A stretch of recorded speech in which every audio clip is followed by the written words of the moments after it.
Welcome to the Facts versus Feelings podcast. I'm your host, Ryan Detrick, and I'm joined by my co-host, Sonu Varghese. Cutting through the noise each week with Ryan Detrick, Chief Market Strategist, and Sonu Varghese, VP Global Macro Strategist.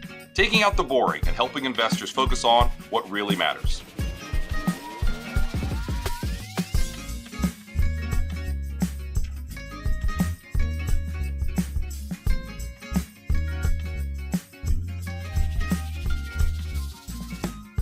Sonu, there's a rumble in Washington. Just like any good Rocky movie, there are multiple rounds. This is round 2 of trying to record this podcast, but I feel a lot better. I feel a lot better about this.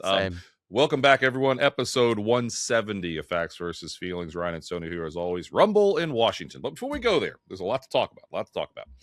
There's a quote from our friend Jamie Dimon, the CEO over at JP Morgan. They just had earnings come out this morning, and I want to read this quote to you, Sonu. I want your take on this. The U.S. economy remains resilient. While labor markets have softened, conditions do not appear to be worsening. Meanwhile, consumers continue to spend. Businesses generally remain healthy. These conditions could persist for some time, thanks to things like fiscal stimulus, benefits deregulation, and the Fed's recent monetary policy. So far, it kind of sounds like he read our outlook. I'm just going to be very clear. I think he read our outlook that came out a week ago.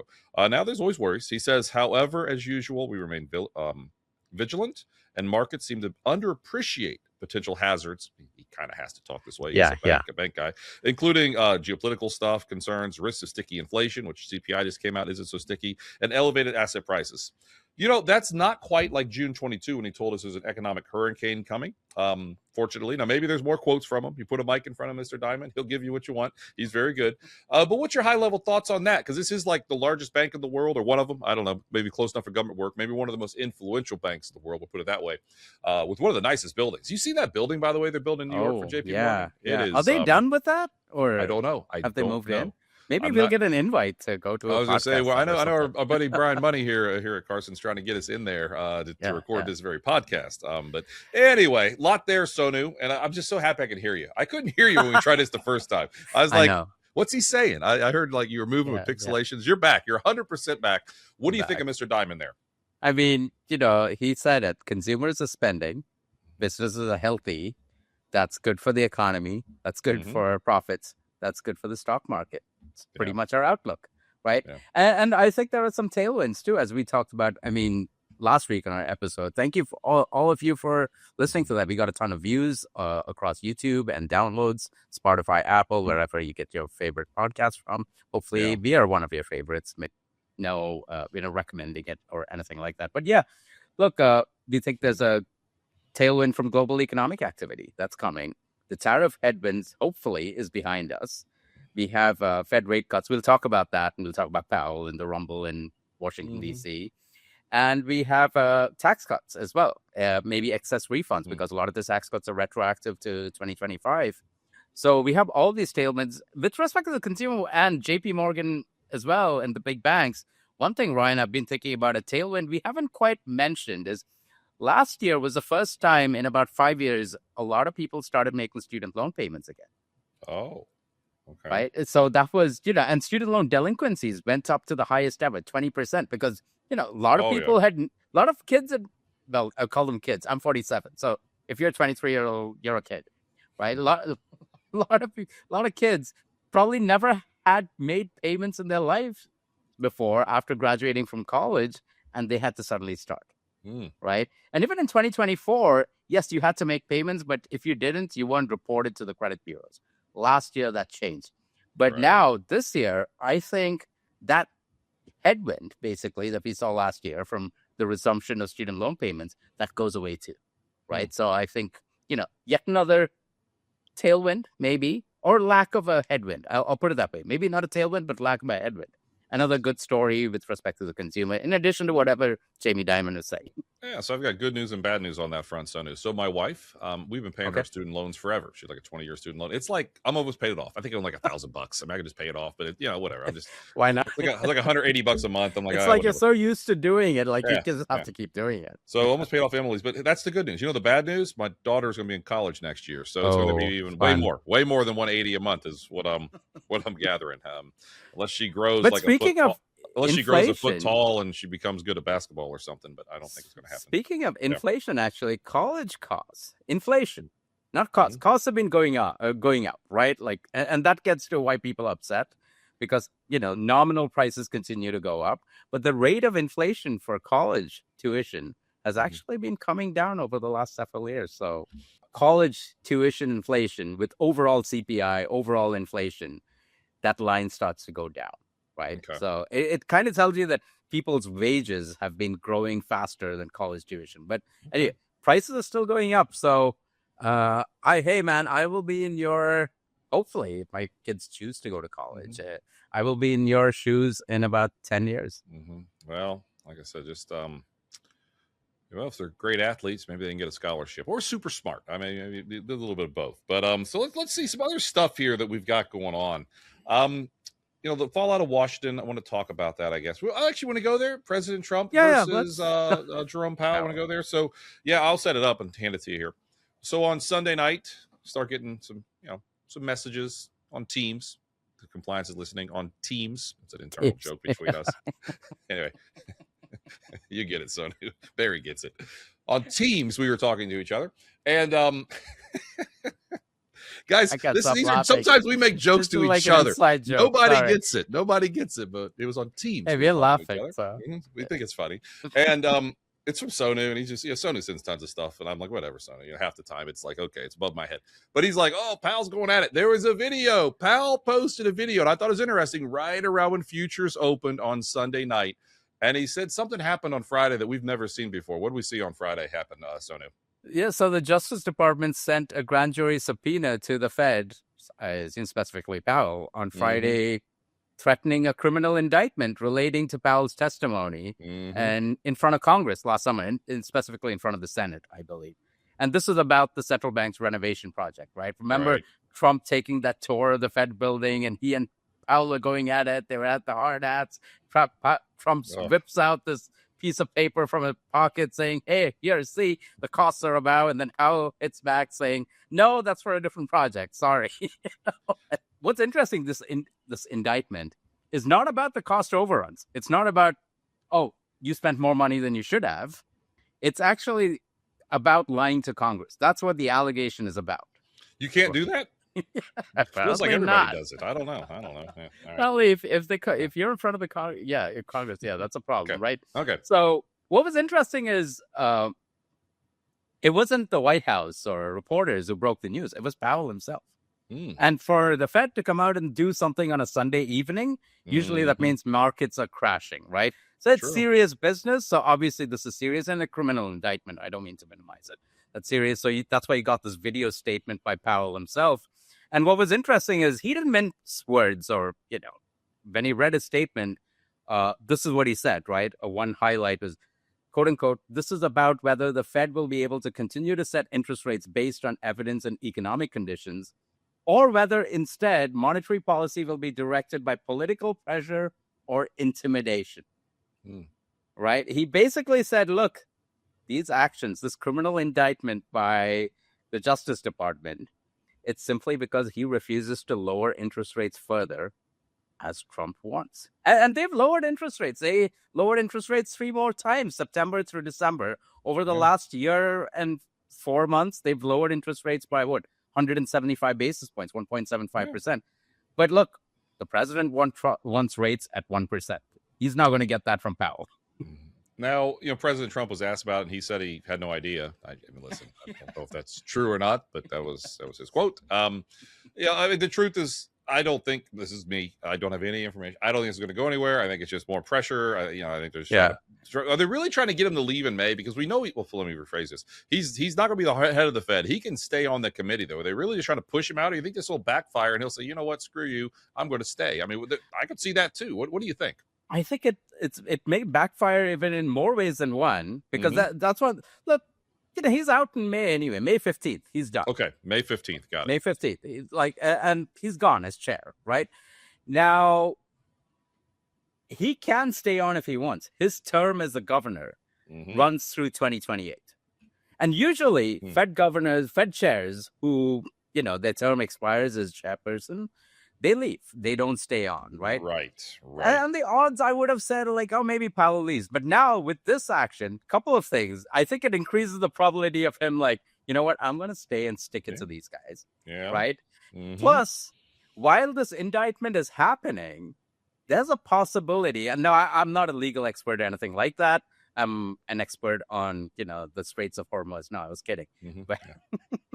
But look, like I said, who knows what the exact legal stuff is around it. But while this indictment is happening, there's a possibility that we have no chair, or Powell stays on as chair beyond May, or that no one's confirmed as the chair, because there are senators who are really upset about this. They're like, we're not confirming anybody else until this thing is sorted out. What I think will happen is that at some point, the Justice Department will be like, yeah, there's nothing there. We're pulling the indictment. Now, they can't just do it willy-nilly, because if they do it, they'll be like, oh, this is nonsense anyway. Right. But I think part of it gets to your point. Like, they were trying to get Powell off the board. So they're thinking, he can run through, he can stay there to 2028. Let's get him out before, like Lisa Cook, right? Well, and then that's what, let me jump in there. Yeah, well, like Lisa Cook, I mean, they threw everything they could to get her to leave too. If Powell does stay, they're going to make his life miserable. I mean, there's a fine line here where, maybe initially he said, you know what, I want to stay. And then you sleep on it. He said, do I really want to put up with all this? Because what do most of them do? They go work for PIMCO. They go work for somebody, and then they do a bunch of podcasts. So Jerome Powell, I want to get this out there right now. You have an open invite to the Facts versus Feelings podcast whenever you leave, and we can talk about it all. Break it all here. What really happened with President Trump? We will get some good views with that one. I don't know. It is what it is. We're watching it. Rumble in DC, Rumble in Washington. Anything else you want to add, or there's tons more stuff to talk about? I saw the video. I sent it to you guys. The next thing I look at, I think most people are like, oh my God, maybe markets crash. And I was like, no, markets care more about what Jamie Dimon is going to say, maybe profits and things like that. But the first thing I looked at is gold. And no surprise, it is to me, and maybe not to you either, not to anyone who reads SF, gold rallied. It was up 2.5% on Monday. I think it's still holding on to those gains. Normally you see a big spike up. Gold, silver, you told me it was up even more than that. Oh, silver like 7 or 8%. Yes, it is a day that ends in Y. So I think the rules are gold has to be higher. You mentioned Congress. We want to have some fun for a second here. The data came out, Sonu, how all of our Congress people traded equities last year. Remember, this is public information. I mean, there's George Soros, there's Warren Buffett, there's I guess those are two. Who's like another great investor out there? Druckenmiller, maybe. Druckenmiller, Pelosi. That's what I was trying to come up with. Pelosi, it was Nancy Pelosi and her husband are some of the greatest traders in the history of mankind. Don't shoot the messenger. It's public information. You literally can trade along with your congressperson, which gets me to this. So some of the data that just came out, they listed like 50 or so congress people, how they did. There's a guy in District 8 in Ohio. I'm in District 9. District 8 is like 10 minutes away. Name is Warren Davidson. He was the top trader in Congress last year, gained 78.8%. Congratulations. We need to have him on our podcast, ask him what in the world's going on, because he clearly knows what's happening. Now, here's the fun one. Or if it's fun, I think it's fun. Maybe not if you're Mr. Chip Roy. Chip Roy in Texas District 21 lost 59% last year in a bull market where literally everything's higher. I don't know what in the world was down. How in the world you lose 59% if you are think he was buying Melania coin or something like that? Well, that's I can't think of any other thing other than meme coins. But if you're in District 21 in Texas, please let us know. Please reach out and let us know how things are going, because your congressperson. Oh my goodness, I love Texas. By the way, I mean that's very clear. I've said this all the time. I love Texas, but I'm not so sure about that one. All right, so that was kind of my congressman wasn't on the list, by the way. So I looked. I was like, Bigley's not on the list. I'm here in Chicago, in the city. But gotcha. Well, we could look it up. Anyway, so other stuff from Washington. Let's talk about these two. President Trump said he wants to put a cap. I know. Just rip the Band-Aid off. President Trump said he wants to cap credit cards at 10%, which on the surface sounds like a great deal. But then you pointed some things out, specifically credit card points, which is, I mentioned with the shutdown. Everyone's like, oh, the government shut down, whatever. And then when it took you 2 to 4 hours to get through TSA, that's when everyone was mad and they opened it up. I'll tell you, if you take away points on credit cards, which could happen, I want you to explain why, that might be a problem on that one. And the other one is President Trump said he wants Fannie and Freddie, or instructed them, I guess, he instructed Fannie and Freddie to spend $200 billion of mortgage-backed securities to get mortgage rates lower, which, again, on the surface sounds great. I mean, who doesn't want lower mortgage rates, I guess? Talk to me about those two things that just came out of Washington here. And two amongst many, right? Part of it, just over the last week, I'm looking at my list here, which I sent out to our partners and all of you, taking over Venezuela's oil and pushing U.S. energy firms to invest money. Defense budget increased $1 trillion to $1.5 trillion for quote unquote dream military. And then he's for some reason he's unhappy with defense companies. I cannot understand quite why, because I think he's upset about their production timelines and maintenance. Some gripe about that. So he's like, no, you can't return money to shareholders via dividends and buybacks. And then banning large investors, institutional investors like your BlackRocks of the world, from buying homes, single-family homes. Presumably that's to put some downward pressure on home prices. I think the general theme here is affordability, which gets to credit card interest rates. He wants to put a cap. By the way, can I jump in for a second? That's a busy week. That's a busy week. I mean, you would think it's just like 1 week.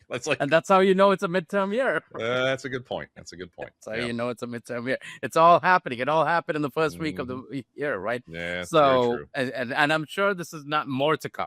But anyway, credit card interest rates. This policy, interestingly, Ryan, was proposed by Bernie Sanders and Elizabeth Warren too. So now there's a little bit of a horseshoe thing coming from the left and the right. Interesting. Anyway, they've been arguing for a cap on interest rates for a long time, or credit card rates. Cap on, put the cap at 10%. That's what Trump wants to increase affordability. The dirty secret within the credit card industry, maybe not a dirty secret. It's not even a secret. It's cross-subsidization, right? It's basically a lot of people, margins are determined by all those people who have revolving balances, people who don't pay their, the money they borrowed month after month. There's a continuous balance that they pay interest rates on, late fees, things like that. That's how the credit card companies make money. And that's how they are, for one thing, actually able to provide credit as well. Right. So you put a cap on this. What happens? The margins go down and they say, you know what? We're not giving credit to a lot of people anymore. So that's the first thing that happens. And then the secondary thing that happens is a lot of affluent customers, people who probably use credit cards for the points and things like that. If margins go down, what do you think will happen? That stuff is going to go away. A lot of the perks are going to go away. A lot of the points are always like undergoing deflation anyway, right? Which is why that is true. I'll tell you, every year, like a hotel used to be 20,000 points. Now it's like 40. I'm maybe exaggerating a tad, but there is a lot of inflation on free rooms when it comes to Marriott or Hilton or any of those brands. So the points are getting devalued anyway because everything else is going up in price and the points is like static, right? So that's your ultimate sort of fiat currency, right? Which is like the point. And now those points may go away because these guys cannot make the margins high enough to subsidize all of that. So I think that's what happens. But the bigger thing I think is credit availability. It will immediately hit credit availability if you tell them cap interest rate. And that's why a lot of financial companies, not a recommendation, your Capital Ones, but what's it, American Express, all of them saw a big hit for their stock prices. Capital One specifically. I mean, they took a hit yesterday. When we say yesterday, it'd be Monday.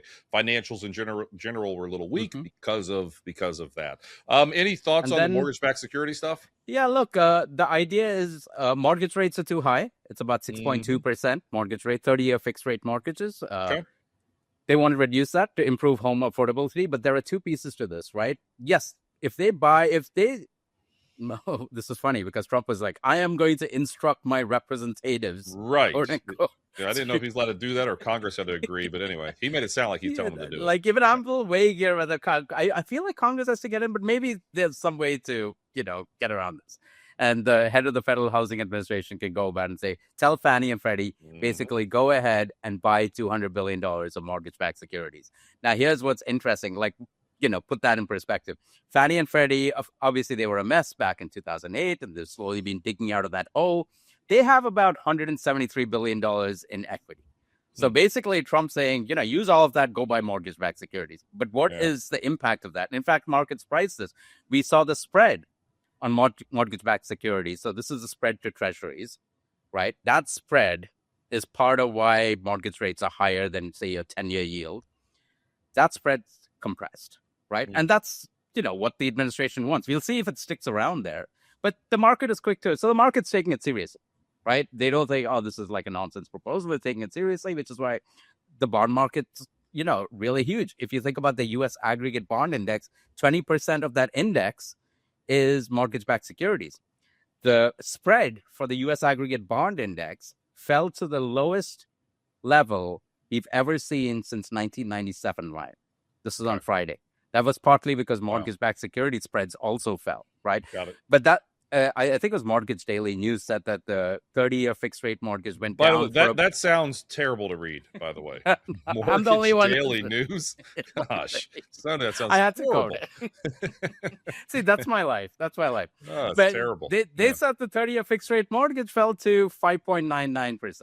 Yeah, So cracked just under 6. So, Mhm. so we'll see. I think if it falls below 6, stays there, gets up down to maybe 5.5%, we see a lot of demand. But what does that mean? Right now, the thing in the housing market is that we don't have a lot of inventory. Mhm. Suddenly you get a lot of demand. What happens to home prices? Home prices go up. Home prices have been going up for the last few months. In fact, in the early 2025, it started to come down, but they're going up again, generally in aggregate across 20 cities in the United States. If home prices go up, that's going to completely offset any affordability that you get because of lower rates. So I think this just sort of offsets each other. Tricky game we're playing there. But I guess you could say mortgage rates were lower, and that's one thing they wanted. So a lot going on there for sure. Now I want to talk about the stock market a little bit before I go there. Little story. So my daughter's in high school, and I don't ever remember this when I was in high school for sure, but there's something called like Dart Wars. Have you ever heard of this, Sonu? Probably not. Is that a Star Wars thing? No. No. You go buy like a Nerf gun, one of those Nerf guns that shoot off little darts, right? Like a 6 okay.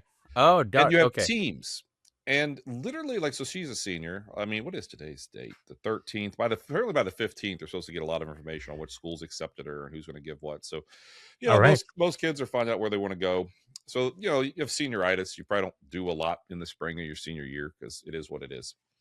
But apparently all they do is Dart Wars. And what this is, you have teams, and literally like at 2 a.m, someone could come to your house if they're not your team and shoot you with this little Nerf gun, and then you're out. But when I say it's serious, no, wait. I'm talking at night. Well, anytime like 2 a.m. in the morning. Anytime they can get you if you're walking around. So like we went to dinner last night. My daughter wouldn't go. I said, "What do you mean?" She's like, "I can't go outside." I go, "Why can't you go outside?" Because someone might shoot me. I'm like, "You've got to be kidding me." So like, and parents can't look outside and say the coast is clear. When she said that, what was your?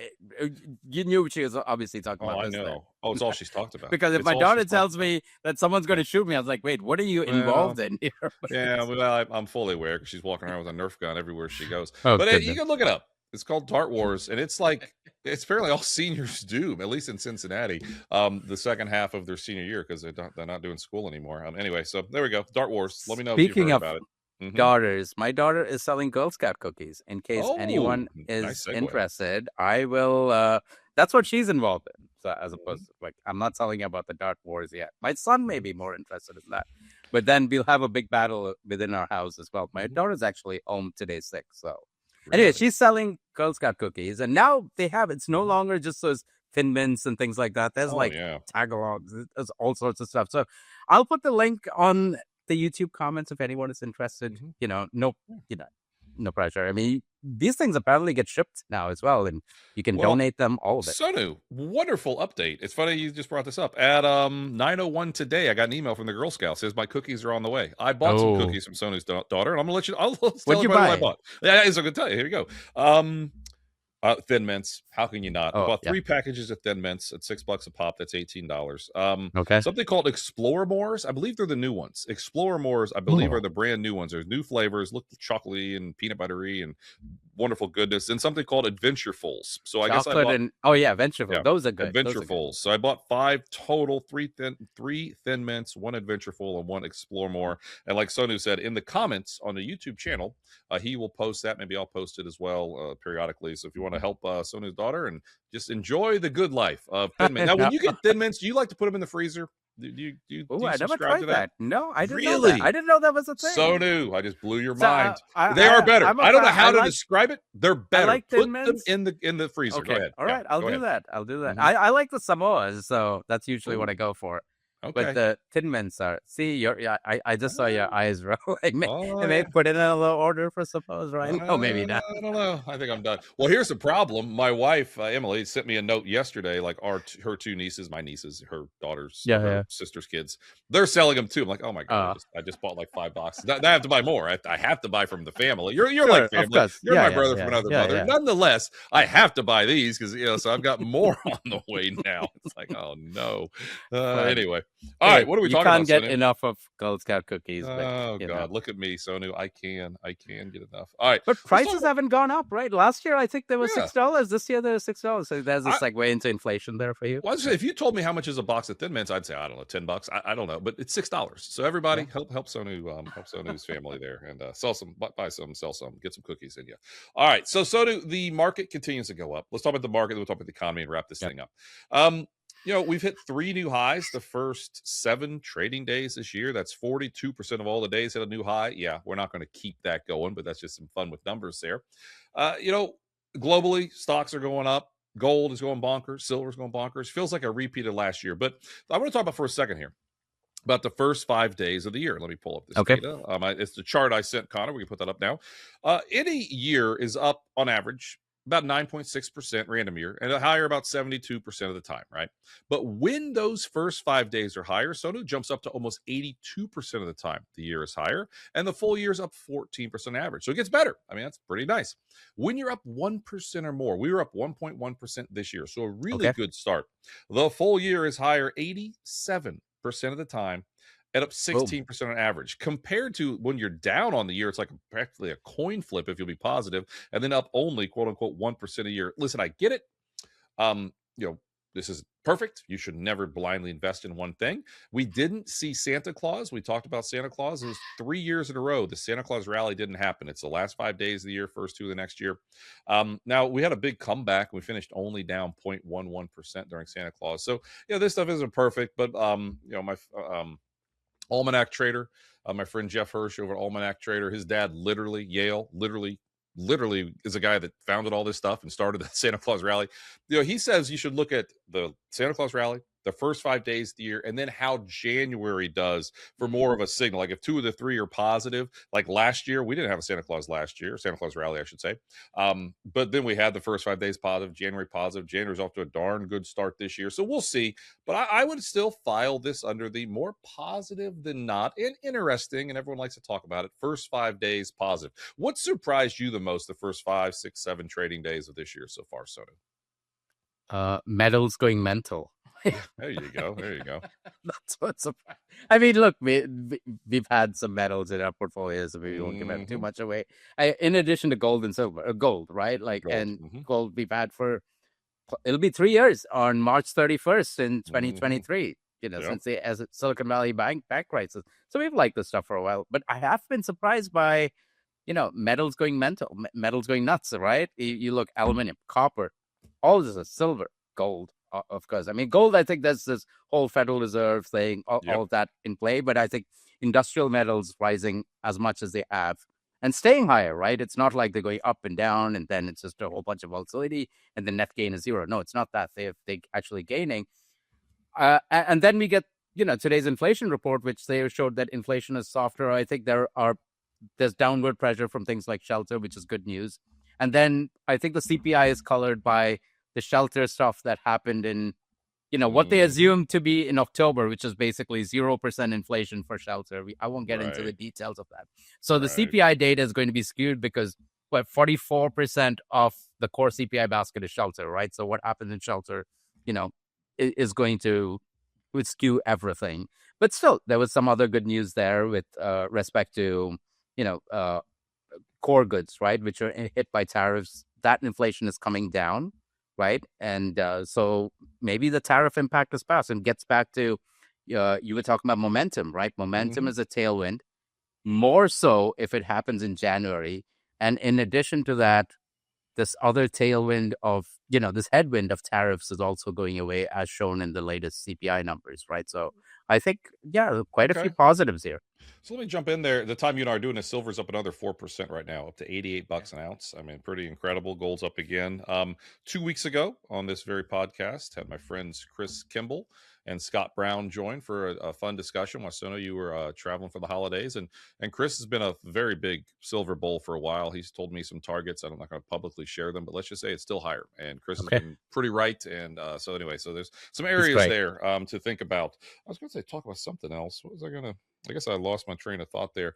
Here we go. What surprised me the first 5, 6, 7 days? Maybe not a surprise, just a good reminder. Because last Thursday, Sonu, we had a very, very rare day. Tech stocks were down close to 2%. So if that's all you knew, was tech's down 2%, I would probably say, I bet the market was down at least 1% that day. I mean, that's just a probably logical guess. We were flat. All 10 other sectors were positive, and multiple well over 1%. So, I'm really encouraged by the fact that if tech doesn't do as well as it maybe has the last couple of years, the rest of the market can take the baton. And that is clearly what we've seen. Now, listen, we'd like to see tech participate. We'd like to see, honestly, some tech leadership. In the money that we run, we're about even weight technology, maybe the tiniest bit overweight if you combine, tech adjacent communication services, which I still makes sense. There's still growth going there. But I was really encouraged by that. It's just one day. I get it. But we've been seeing that for a minute now, where tech hasn't done as well, but the stock market is a basket of stocks, and those other stocks are taking that baton. Do you want to add anything there, or what do you want to talk about? I mean, we saw that. I think it continues that theme from last year, where most of the returns for the S&P 500's 18 percentage point total return in 2025, with 10 percentage points plus, came from the other 493. Right? Tech contributed, and you want them to contribute. You don't want them to drag. But even if they do drag, like last Thursday, right? And this is why you want a diversified equity portfolio. It's not a diversified portfolio. You want a diversified equity portfolio. Right. You want those other areas of the market within the U.S., but also maybe outside the U.S. It's, like you said, a global bull market. And a lot of these are diversifying to technology stocks. And this is where, Thursday is a good example of why you don't want to be over-concentrated. And in fact, the S&P 500 is flat because, yes, it is concentrated, and concentration is more than what we've seen in recent decades. Yeah. But 50% is still non-tech, and that helps. Yeah. I'm going to assume Congressman Roy was not diversified, because I don't know how you could be down 60% last year with literally like everything going up. Anyway, let's leave it there. Let us know if you live down there. Let us know, or maybe AI's got the answer. What in the world did Congressman Roy invest in last year to lose 59%? I can't get it out of my head. I can't get it out of my head. Speaking of comments, YouTube, please give your comments, positive, negative. We don't care. Algorithms don't care, and I can't lead the witness, so we just like comments and appreciate it. And definitely follow us on these podcasts and the YouTube channel and all that stuff. It goes a long way to help build this. And by the way, we did get the numbers. I don't know if you saw it yet. I think I sent it already, but we saw some of our top performing podcasts last year. The number one in terms of downloads was the Mid-Year Outlook last year. Not all that surprising. Number 2 was Mr. Cliff Asness, and number 3, our buddy JC Pretz. Those were the top 3 downloaded podcasts, which I guess is good for us to see, because it's like, okay, a special one. Of course, an Outlook should get more, and then some pretty big name guests. Where we had a lot more, but we totally hit huge records for what we've done, last year relative to the year before and the year before. So thanks, seriously. Thanks to everyone. Yeah, we do 52 of these a year. And by the way, we might start doing more, which is what we've been pushing for. We've been pushing. We're hopefully going to start doing some live streams. So we're hoping to do one into this month. I won't give an exact date to jinx it, but we want to start doing live streams on some Fridays. It's more of a happy hour, laid back, have a guest or two, just kind of casual conversation on what just happened. I think it'll be a neat vibe, and I hope you'll really enjoy it. And Sonu and I've been thinking about this for a while, and I think we're close, right, Sonu? I think we're getting there. Yeah. We'll have hopefully chill Friday, maybe. We'll see. We'll have a nice guest on. We've got so many big name buddies and friends of ours that we want to have on, and so there's some stuff we're working on. And maybe Jerome Powell to come. Who knows? Yeah. Yes, I mean, I think. Speaking of one more, I got one more thing. You and I will be in Miami in March at Future Proof. So if any of you are there, hopefully we'll see you in person. We'll be up on stage doing this live. I believe, and don't quote me here, but I'm pretty sure we're 9:00 in the morning on Tuesday morning. There's 3 different main stages. We're on one of those 3 stages Tuesday morning, but the bottom line is we will be in Miami wearing our Facts versus Feelings t-shirts, walking around having fun. So if you're going to be in Miami, we've always wanted to do these, just the way the calendars and things haven't worked out. But shout out to that whole team for reaching out to us. Yeah, and thank you. allowing March us 10th. to, March 10th at 9 a.m. Yeah. Okay. There we go. Wait, I'm busy Tuesday. that day. I'm teasing. You are busy. I am busy. Busy walking around. There you go. All right. So I mean, we've got a ton of macro stuff. Anything else on the market you want to talk about before we dive into macro? No, I look, it's momentum, and just go read our outlook. Honestly, just go read the outlook, what we just released. I mean, that's the easiest way. CarsonGroup.com/outlook. There we go. Outlook. Yes. Jinx. Jinx. Nice landing page with lots of stuff there. All right. So I'll just start firing away. We had the jobs number on Friday.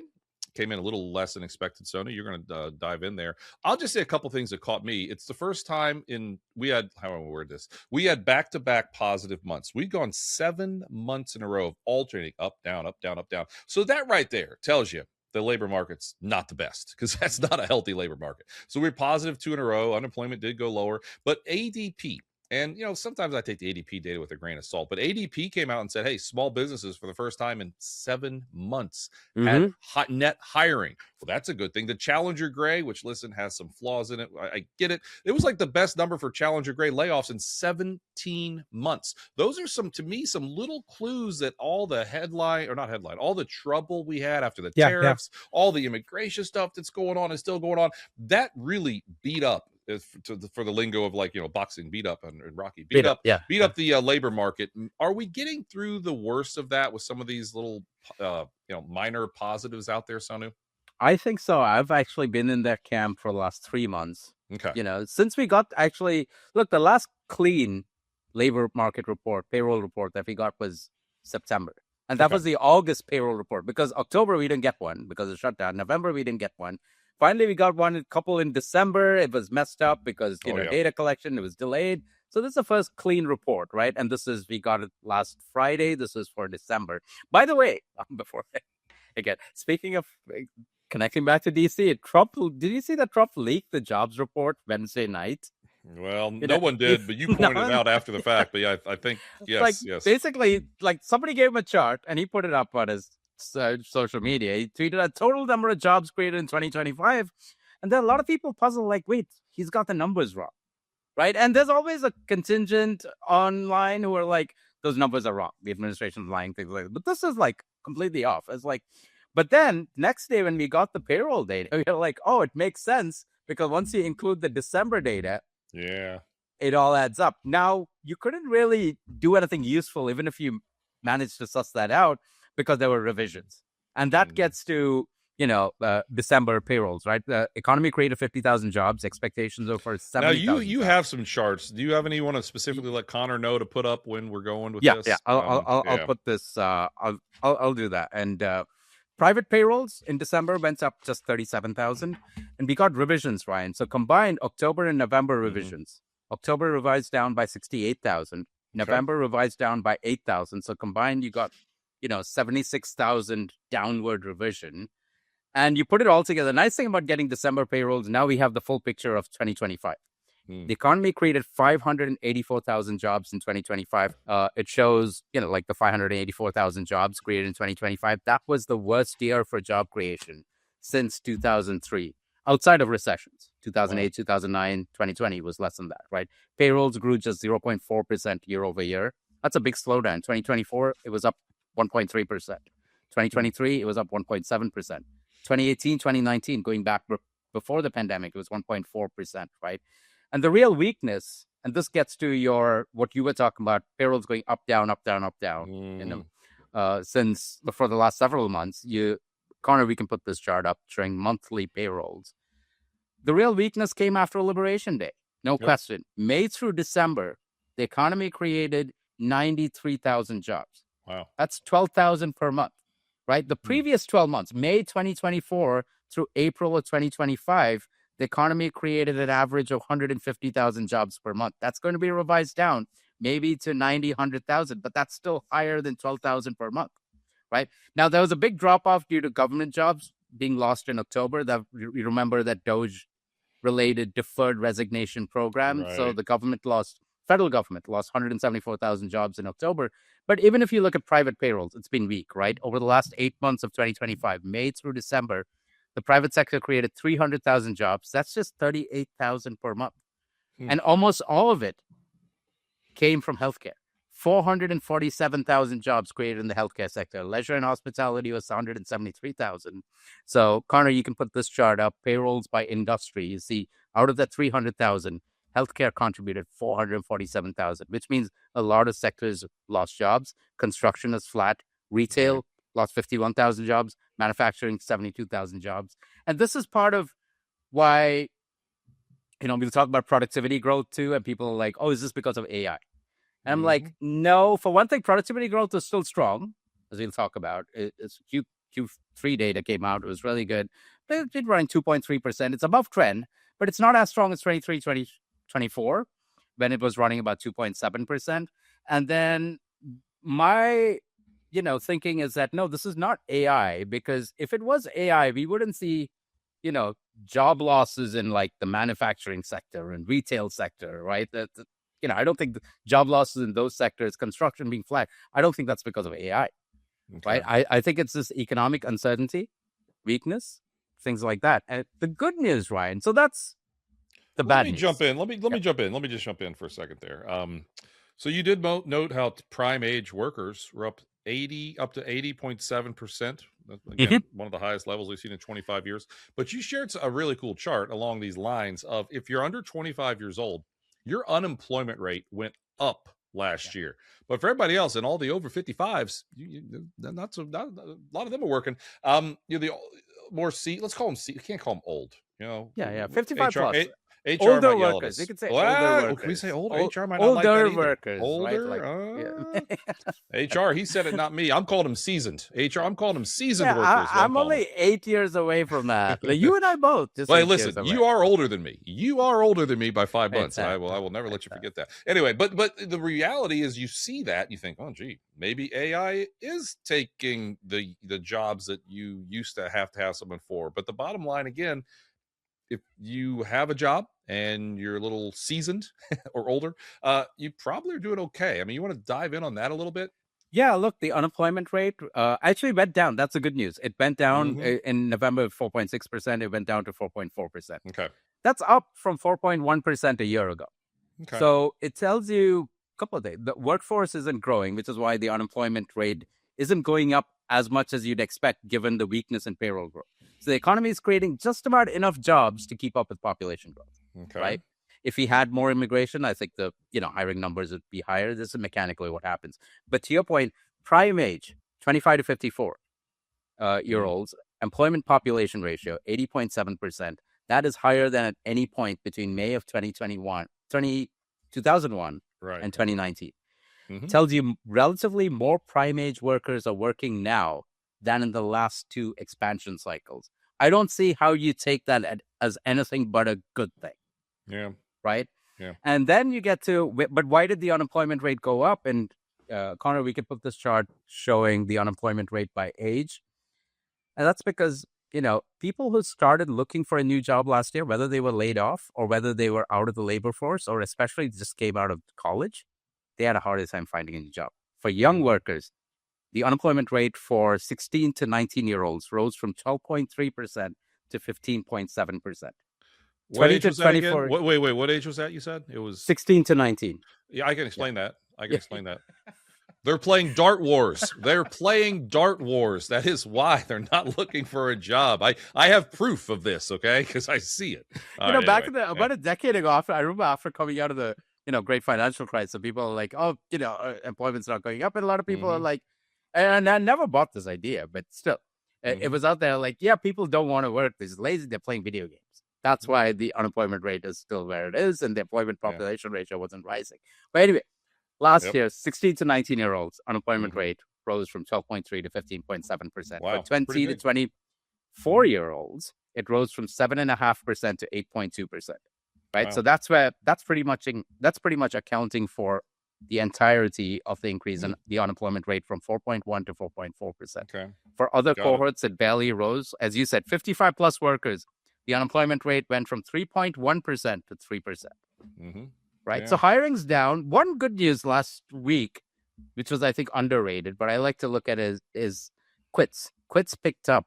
This is November data, Yes. but it's for the entire month of November. The quits rate, how many people are voluntarily quitting their jobs relative to the workforce? That rose to 2.2%. It looks to have stabilized. Look, if the labor market was cooling really quickly, we'd see less people voluntarily quitting their jobs. Why? Because it would be harder to find a job. The fact that that's not happening is a good sign. And of course, layoffs are still running low, right? So I think that's the other part of the story here. Well, I mean, it almost sounds like a broken record because you've said this for a while. It's low hiring, but low firing. If you have a job, you're probably in pretty good shape. I just want to rip through some things. I know we're going, I mean, we're kind of probably near the end. We can go all day on this. Productivity came in at 4.9%, way better than expected. Unit labor cost up only 1.9%, so that's not too bad. We just had a positive CPI number. We had auto sales up 2.7% month over month, a good solid number. Rent prices for apartment lists down 0.8% in December. That's a positive. Red Book same-store sales up a very impressive 7.1%. You had fourth quarter GDP estimates, according to Atlanta Fed GDP now, at 5.4% on the heels of a 4.3% third quarter GDP. We also had initial claims at 208,000. That's not too bad. We had, let me see, so I got a couple more and you can jump in. ISM services came in a very solid. Remember, we're a services-based economy now. 54.4 versus 52.2, highest since October of 24. The JOLTS number, like you just said, we're not seeing a lot of people quitting their jobs, which are some minor positives. And then the Challenger Gray, I mentioned that already, but it was the best number we've seen on that one, which is layoffs in 17 months. I just listed a bunch of stuff. You and I could talk an hour on all that, but anything you want to dive in on? Because to me, those are positives on the macro front. Which one do you want to dive into? Let's talk about productivity growth because that gets to margins as well, right? Talking about connecting what we see on the macroeconomic data side with what we see in markets. We know that last year margin expansion was, a big contributor to growth. In fact, over the last 6 years, right, 2020 to 2025, margin expansion was a big part of why the market's up 132%, right? Right. Total return. So productivity growth in Q3, third quarter of last year, came in at 4.8% quarter over quarter annualized. That is very noisy. You always want to take a longer picture look at the stuff. From Q1 to Q3, first 3 quarters of 2025, productivity growth was up 2.3%. So it's kind of averaged out, but that's still above the pre-pandemic trend. 2005 to 2022, productivity growth ran about 1.5%. And then in 2023, 2024, he talked about this in last year's outlook. Oh, yeah. Productivity growth is running above trend. In 2023, 2024, it was running about 2.7%. So 2025, it's come down a bit, but still above trend. It's come down from 2.7 to 2.3%. Now, this gets to why this is happening. Why is productivity growth running above trend? Is it AI? Like I said, I don't think it is. Otherwise, we wouldn't be losing manufacturing and retail jobs. That's not AI, right? And, construction wouldn't be flat. That's not, I don't think that's AI. I think it's related to labor market dynamics, actually.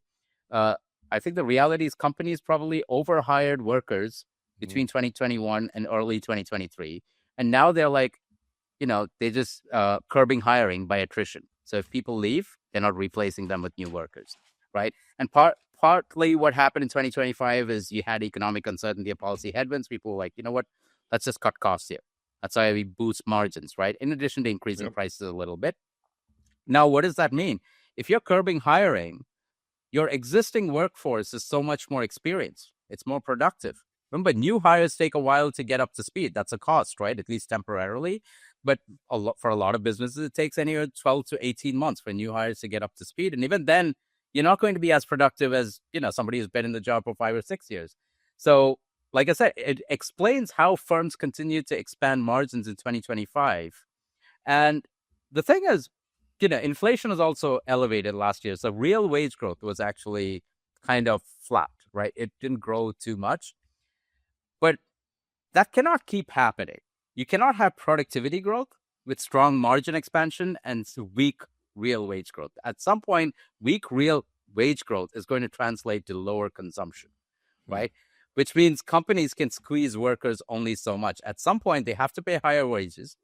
and they have to hire more workers, which is what I think will happen as we get into Q1 and Q2 of this year.